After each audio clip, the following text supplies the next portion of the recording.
average inter-purchase time is the time between two successive purchases, between the time of the last purchase and the time of the recent purchase.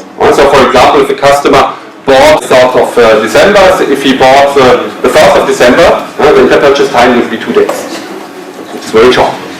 And clearly, the shorter the inter-purchase time, everything's equal, the more loyal a customer will be. Or the more active a customer will be. Short inter-purchase times are actually a sign of high activity, customer activity, and thus customer loyalty. But again, everything equal. What is more interesting, a customer who buys, he has a long inter-purchase time, 4 weeks for example, and he buys for 1,000 euros, or a customer who buys every day for 30 euros a month, or 31 euros. So that is why the indicator inter-purchase time is not very relevant alone standing. So you have to consider it together with other indicators, such as the purchase amount, the purchase frequency, the relationship duration, to have a picture. So all these indicators you see, I'm showing to you, can be measured on the individual level, but you never consider them alone. You will have to look to different indicators to have a picture about the customer loyalty. Retention rate is rate of customers who are still active in one period, in the actual period, compared to the precedent period.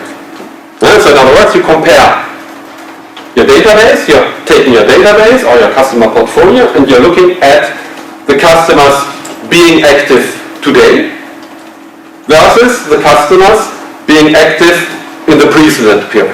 Up to you to define the time period.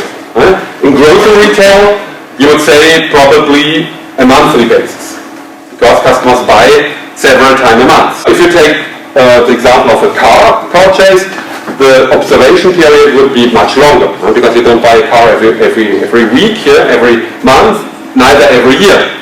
So you would probably compare, let's say, the last 5 years, the customers who are active or were active the last 5 years versus customers who are active today. But let's take a more realistic example. Let's take the example of an e-commerce or a grocery retailer. The observation period might be a month or the last 6 months. So we can compare 2 times a year. For example, the first 6 months versus the second 6 months. So from January to June and July to December. And so what are you doing? You look how many customers were in your database from January to June, let's say 1 million. And you look from July to December, and you look how many of my 1 million customers are still active in my database. Let's say, to make it easy, 500,000. You divide 500,000 by 1 million, and your retention rate is then 50%. 50% of your customers are still active. This is the retention rate. This can also call it the loyalty rate. This is the proportion of customers who are loyal from one period to another. In my example, the retention rate is low, because if you lose in 1 year 50% of your customers, you have a big problem. I talked about the bucket that is leaking, then you have a big hole where you lose a lot of water, or a lot of customers. Then the problem is really to understand why these customers defect. Retention rate should be close to 100%. On the other hand, defection rate is the opposite. So 100 minus the retention rate is the defection rate, or you can call it also churn. Churn rate is the defection. The more churn rate is close to 0, the better it is. If you see that your retention rate is high, you're doing a good job in terms of loyalty marketing. If you see that your retention rate is decreasing from one period to another one, then you have to do something. Then you have to understand, first of all, what is happening, why customers are leaving. Is it a question of perceived value? Do the products have problems? Does the service have a problem, or is the relationship a problem? Are they satisfied for the service, products, and relationships? Is it a question of trust? So then you have to do your analytics. Then you might do personal phone calls to customers who have defect, because you know which customer has defect. And that's why we come back to this framework. If you're a mobile phone provider, you generally don't wait until the customer defects.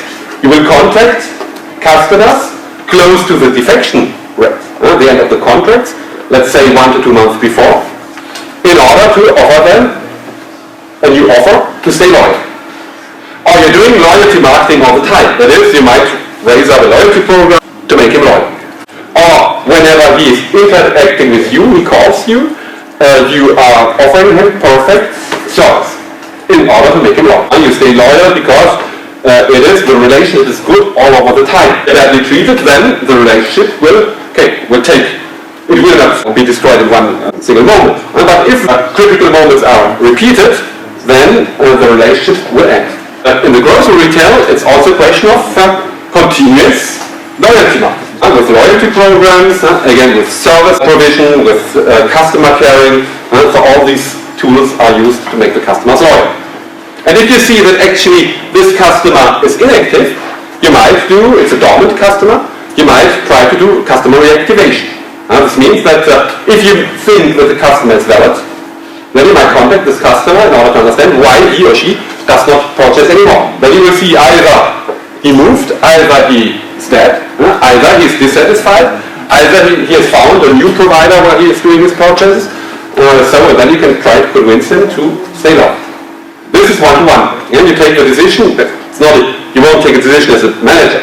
There will be algorithms, there's artificial intelligence that will show you the customers in danger of defection, to which you have to do loyalty marketing.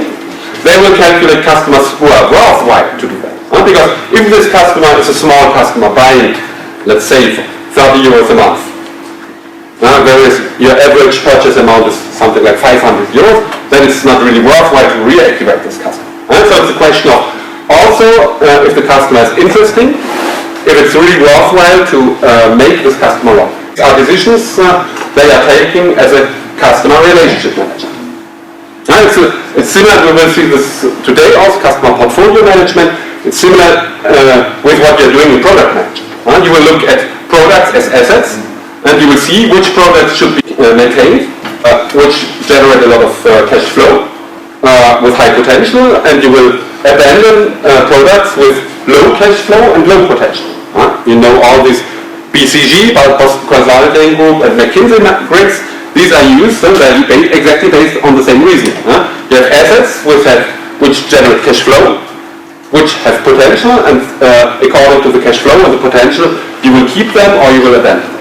This is the retention rate, so the number of customers buying in T divided by the customers buying in T minus 1, and the defection or churn rate is 1 minus the retention rate.